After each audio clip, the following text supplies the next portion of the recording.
Our Pravachan today is titled Ingredients for a Good Life. Om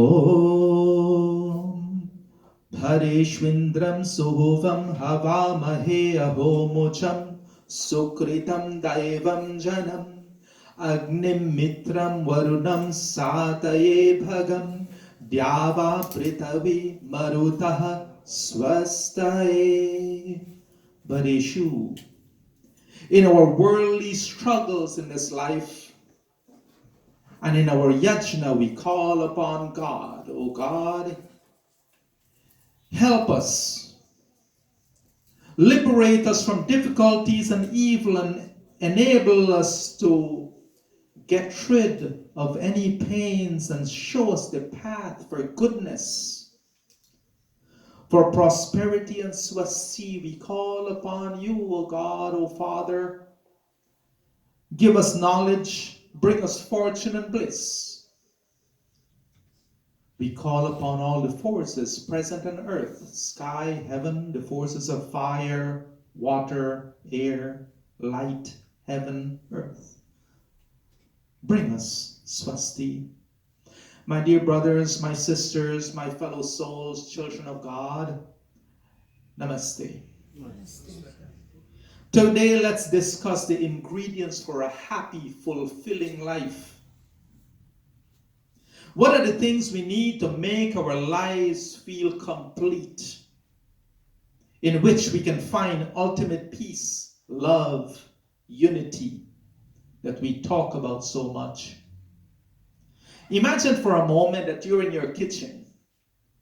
You're in a mood for something sweet. And you decide that, you know what, you'll go and cook up some sweet dish. What kind of things are you going to include in your recipe? Let's say we're going to bake a cake. What ingredients you need to bake a basic sweet white cake? Sugar. I'm sure you know, but sugar, butter, vanilla extract, flour, yeast, baking powder. I'm sure I'm missing some things. And raisins, because I like raisins. And no, we don't eat eggs, so we don't include eggs. Milk. We need all these ingredients in just the right amount. Each one of them must be added at the right time and mixed in the right way. And the mix must be left alone for a specific period for the yeast to do its job. The oven must be preheated to the correct temperature. And when you put the cake in the oven, it is only for a particular time. Not too little, not too long. Let's think about that for a moment. Without the main ingredients, you couldn't even bake a good cake, first of all.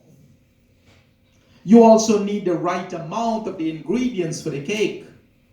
Supposing you add too much butter, will the cake come out good? No. If you add too much sugar, will that come out good? No. What happens if you put in too much flour, or you add the flour or the sugar after it's done baking? Would that be good? No. What about if you overcook it? If it stays too long in the oven, you end up with a burnt brick.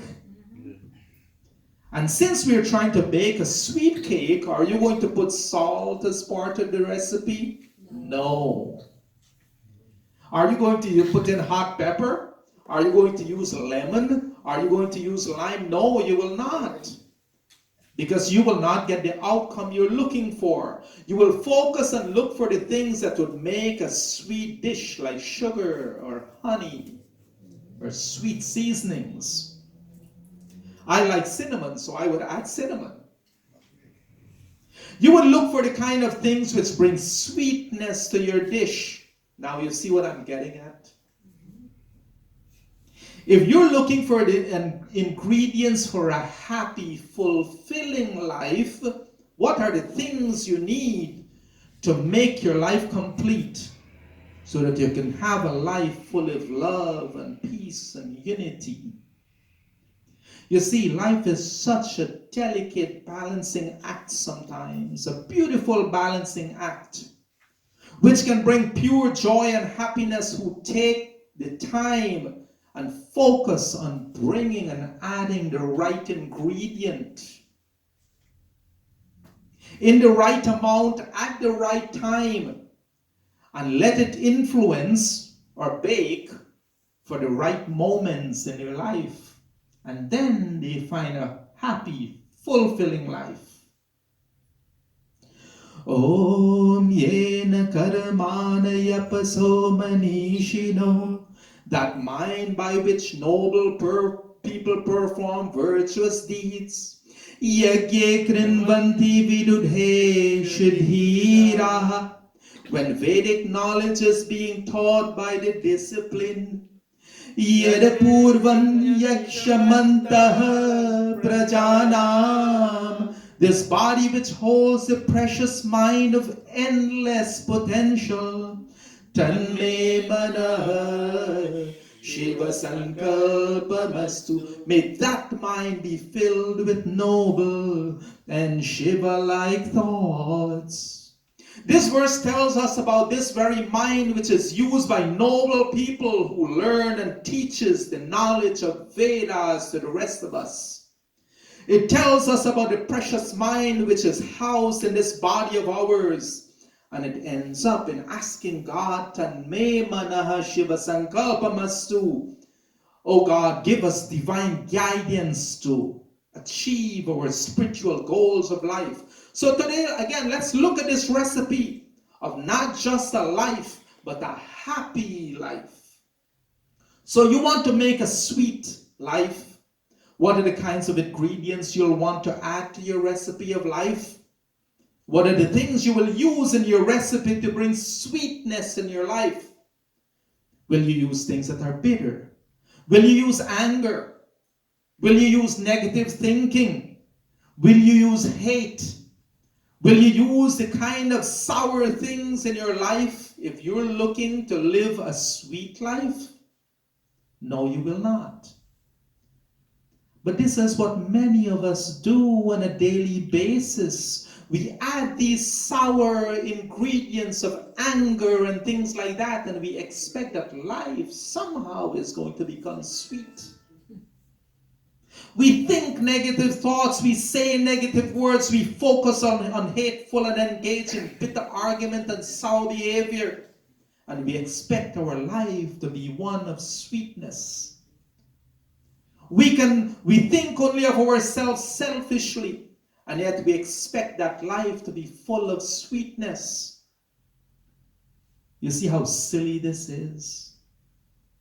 It is like adding salt and hot pepper to our dish and still expect it that in the end it will taste sweet.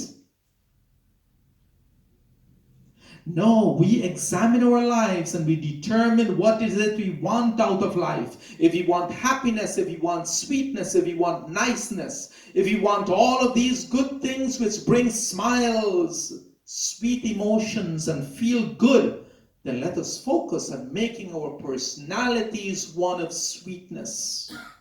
Sweetness in thoughts, words, and deeds.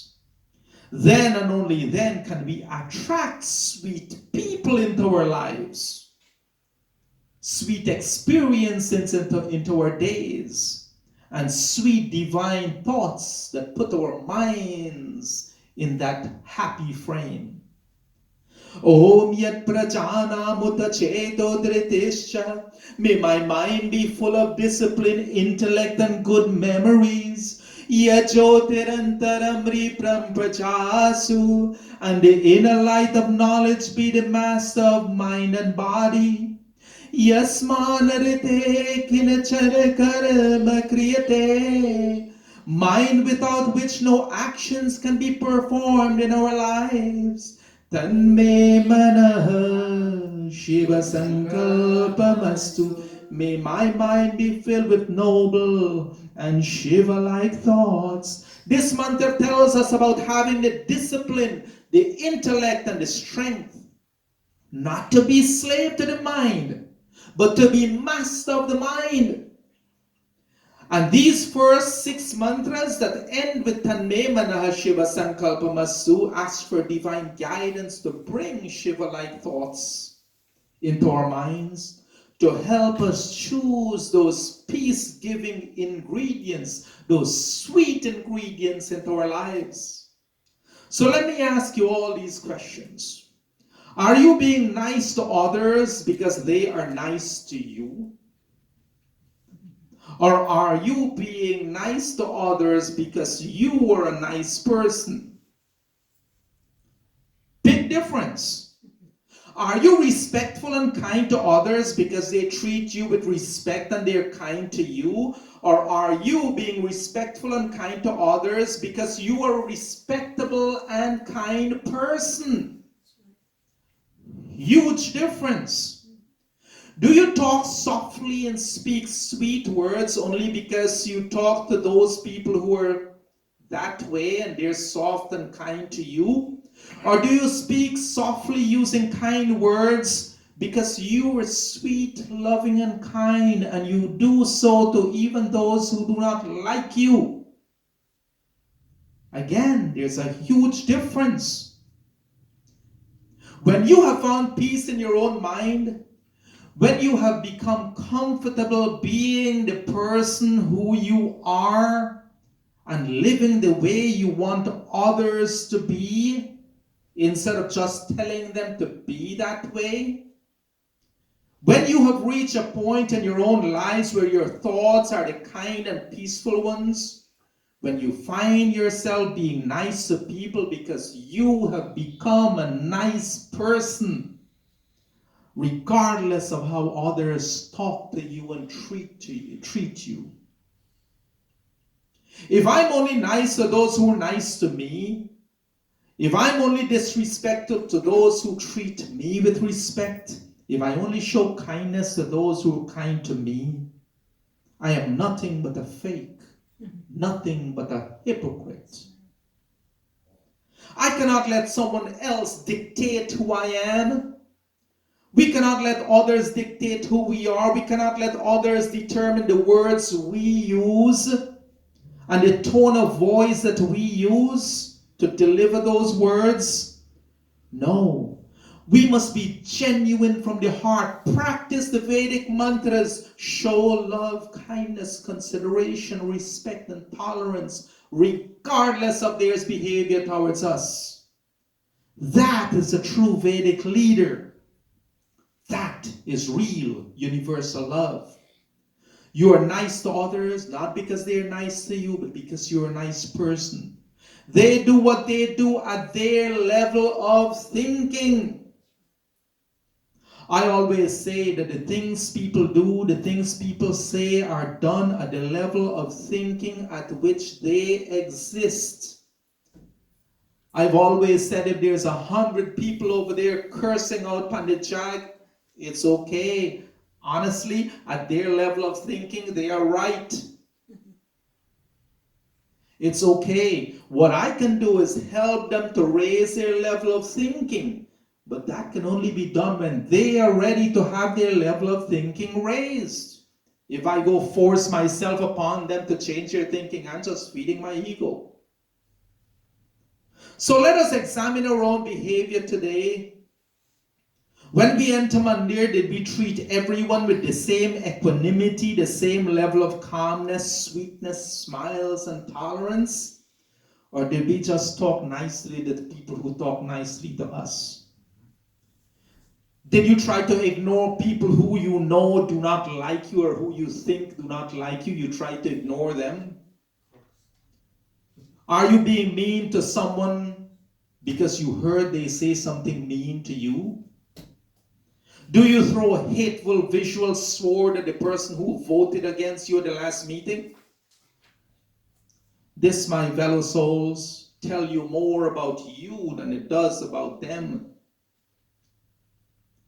If I do this, then I am wrong.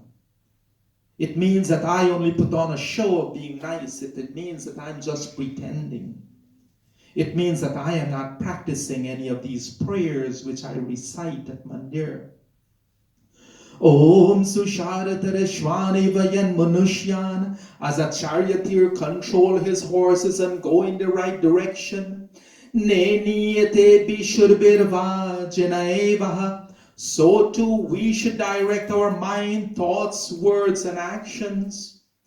Hrit pratishtam yadachiram javishtam. The immortal soul in the heart space can control that fast-moving mind. Tanme manaha Shiva sankalpamastu. May that mind be filled with noble and Shiva-like thoughts. Mantra tells us about being in control of the mind and making a real concerted effort to direct our thoughts. Just as someone controls horses, only then can we have Shiva-like thoughts in our minds. We have no one else to blame. We cannot blame mother, father, or children, or co-workers because they got me angry. We cannot even blame God, even though we try sometimes. We can try to blame God, but I think He laughs at us when we do that. Imagine that the astronauts say that just once in the next 80 years, you will see a total eclipse of the sun in the town in which you live. And it will happen tomorrow at 9 a.m. And you promise yourself that tomorrow you will wake up at 7 and get ready to view this once in a lifetime event. But you were lazy and you ignored the alarm. And you got up at 10 o'clock when it was all over. Who are you going to blame? Imagine that you have a once in a lifetime opportunity to go to space next Thursday. You went through training and you got there for liftoff at 7. But you left home late and you got there after. Who are you going to blame? Imagine you have a lifetime chance to improve your situation in your next lifetime now. But you failed to take this opportunity. Who are you going to blame? We were given this gift of the human body for the sole purpose of fulfilling our goals in this life. Yet some of us fail to even set or identify a goal. Who are you going to blame? If you set out to cook a sweet dish and you use salt and hot pepper as your main ingredients and you pay no mind to how long it is in the oven, will you be surprised that it comes out burnt, bitter, and sour? It is what you have made it to be. So we must ask ourselves this question: what do we want to be? What kind of person do we want to become? We must realize that we determine our own state of mind and the kind of person other people see us as. My fellow souls, be kind because you're a kind-hearted person, not because others treat you with kindness. Be a caring person because you are genuinely caring, not because others are caring towards you. Speak softly and sweetly, not because others speak softly and sweetly to you, but because you are that kind of person. You, each one of you, are a child of God. And as a child of God, be nice because you are nice. We must realize that we have or should have control over the ingredients in which we mix in our own lives. Let us choose to be. Let's choose the kind of ingredients which bring smiles, peace, unity, and happiness. And my fellow souls, if we do this, life is indeed going to become sweet, full of happiness, unity. Your destiny is truly in our own hands. The Vedic knowledge, the mother of all knowledge, the Vedas, have provided us with all of these teachings to use to make our lives one of sweetness. And if we do not do that, it is no one else's fault but ours. I thank you so much for being kind and patient with me. Let us all bow our heads in prayer. Om Purnamadaha Purnamidam Purnat Purnamudachyate Purnasya Purnamadaya Purnamevavashishyate. Om Shanti Shanti Shanti. Om. All is complete, all is perfect, all is complete. With love and humility in my heart. Namaste. Thank you very much. We'll have Auntie Kamari to do next bhajan.